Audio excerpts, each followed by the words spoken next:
صاحب آپ نے آج مکالمے کی آفر کی ہے، اگر مکالمے پہ کوئی پازیٹیو رسپانس نہیں آتا پھر کیا راستہ اپنائیں گے؟ دیکھیں راستہ وہی ہے جو تاریخ اپناتی ہے ہمیشہ، عوام کو قوموں کو اپنے فیصلے کرنے ہوتے ہیں، سیاسی جدوجہد کرنا ہوتی ہے، پاکستان کی سڑکیں پاکستان کے میدان ہمارے ہیں، ہم یہ چاہتے ہیں کہ بند کمرے میں بات نہ ہو، کھلے میدان میں بات ہو، ایک ایوان میں بات ہو، ہم پہلے بات کرنا چاہتے ہیں، بات کے ذریعے معاملات کو حل کرنا چاہتے ہیں۔ اگر ایسا نہیں ہوتا تو پھر ہم آواز بلند کریں گے، ہمارے پاس کوئی چارہ نہیں رہے گا سوائے اس کے کہ ہم سڑکوں پر چلیں، لیکن اس سے بہت پہلے یہ معاملہ طے ہو جانا چاہیے شفافیت کے ساتھ، آئین اور قانون کے مطابق، شرافت کے مطابق۔ سر آج بڑے عرصے بعد ایک کانفرنس ہوئی ہے لیکن کوئی رکاوٹ نہیں بنی، کیا سمجھتے ہیں کہ ایک طرف یہ بھی کہا جا رہا ہے کہ 45 دنوں میں عمران خان کو کہا گیا کہ آپ نے کوئی بات نہیں کرنی؟ کچھ نہیں پتا 45 دنوں کا، ہم بات کرتے رہیں گے، وہ جتنا بھی عرصہ ہوگا فتح حق کی ہوگی، آپ دیکھیں گے حق کو دبایا نہیں جا سکتا، پاکستان کی تاریخ اس کی گواہ ہے، کچھ وقت لگ سکتا ہے لیکن بالآخر جھوٹ جو ہے وہ زمین بوس ہوتا ہے۔ یہ جو خبر چل رہی ہے کہ 60 دن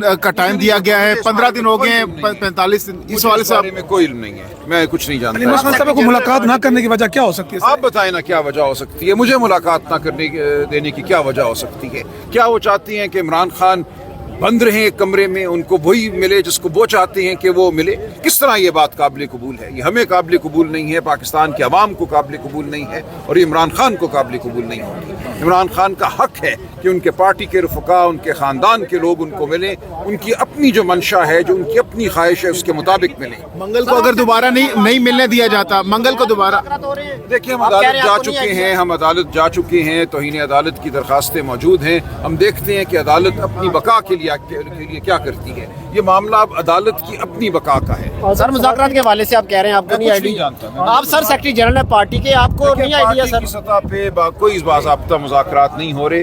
اگر کوئی شخص جو پارٹی سے نسبت رکھتا ہے اپنی سطح پہ کوئی بات کر رہا ہے تو وہ بات بالآخر پارٹی کے سامنے آئے گی، فیصلہ عمران خان کریں گے۔ اس وقت باضابطہ طور پہ پارٹی کے ساتھ کوئی بات نہیں سر آپ سے معتبر شخصیت پارٹی میں اور آپ سے ڈیسنٹ شخصیت تو کوئی نہیں ہے، آپ کو اعتماد میں لیے بغیر کس سے مذاکرات ہو رہے ہیں؟ نہیں ہو رہے۔ میں یہی عرض کر رہا ہوں نا، ہو سکتا ہے کہ دیکھیے علی امین صاحب وزیر اعلیٰ ہیں، بطور وزیر اعلیٰ ان کی ملاقاتیں ہوتی ہیں، ایک سیکیورٹی کمیٹی ہے، اگر وہاں کوئی بات ہوتی ہے تو وہ یقیناً پارٹی کے سامنے لائیں گے۔ منگل کو دوبارہ دھرنا دیں گے اڈیالہ کے باہر آپ لوگ؟ دھرنا ہم نے کبھی بھی نہیں دیا، ہم وہاں جاتے ہیں وہ ہمیں روک لیتے ہیں، جب روکتے ہیں تو ہمارے پاس کوئی چارہ نہیں رہتا سوائے اس کے کہ ہم وہاں کھڑے رہیں یا بیٹھ جائیں۔ تو کب تک یہ چیز برداشت کرتے رہیں گے آپ؟ دیکھیں یہ اب عدالت پر منحصر ہے اور پھر ہم دیکھتے ہیں۔ عدالت نے تو آلریڈی حکم جاری کیا ہوا ہے، عدالت کو پھر بلانا ہوگا، عدالت کو انتظامیہ کو بلانا ہوگا، پنجاب کی چیف سیکرٹری کو بلانا ہوگا، جیل کی انتظامیہ کو بلانا ہوگا اور بیلف کے ساتھ ہمیں بھیجنا ہوگا۔ اس کے ساتھ ساتھ جنید اکبر خان صاحب نے کہا ہے کہ آپ دوبارہ سے اپنی جو بندوقیں اس کو صاف کر لیں، ہم دوبارہ سے آ رہے ہیں، دوبارہ سے تیاری کر رہے ہیں لانگ مارچ کی آپ لوگ؟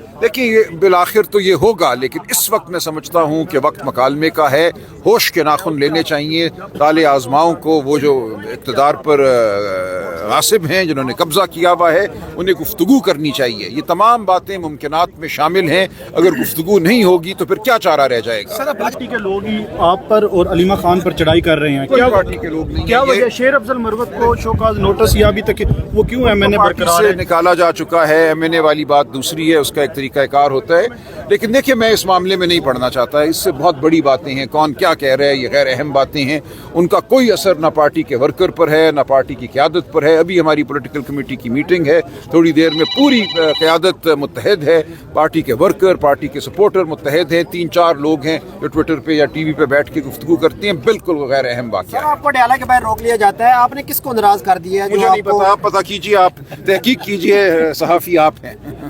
کوئی ایسے الفاظ آپ نے کسی میں آپ بتائیے، جو میں کہتا ہوں آپ کے سامنے ہے، میں کوئی چھپ کے تو بات نہیں کرتا نا، میری تمام گفتگو آپ کے سامنے ہے۔ اختیار کس کے پاس ہے سر اندر بھیجنے کا اڈیالہ جیل کے اندر؟ دیکھیں قانوناً تو اختیار سپرنٹینڈنٹ جیل کے پاس ہے یا جیل کی جو انتظامیہ ہے، آئی جی جیل ہوتی ہے، لیکن حقیقتاً اختیار ان کے پاس نہیں ہے۔ سب یہ بتائیے گا، عمران خان نے عید سے پہلے کہا تھا کہ عید کے بعد جو سڑکیں ہیں وہ گرم ہو جائیں گی، تو اس وقت جو پی ٹی آئی سپورٹرز ہیں وہ بھی یہ بار بار مطالبہ کر رہے ہیں کہ کب تک یہ سڑکیں گرم ہوں گی، کیا اسٹریٹجی ہے، کوئی لانگ مارچ، کوئی دھرنے کے حوالے سے؟ ہم لوگ کریں گے انشاءاللہ، تحریک تحفظ آئین پاکستان کے پلیٹ فارم سے ہی ہوگا، اور ہم لوگ آپ دیکھ رہے ہیں آج بھی یہ کنونشن ایک ہوا ہے، کے پی میں ہمارے روزانہ ہو رہا ہوتا ہے، کل جو ہے وہ دیر میں ہوا تھا، پچھلے ہفتے ہری پور میں ہوا، ایبٹ آباد میں ہوا، ہر جگہ میں ہو رہے ہیں، اور اسی طرح ہمارا بھی مومنٹم بن رہا ہے۔ پنجاب میں جس طرح میں نے ابھی ساتھی کو بتایا کہ کل پنڈی میں ایک کنونشن ہو رہا تھا،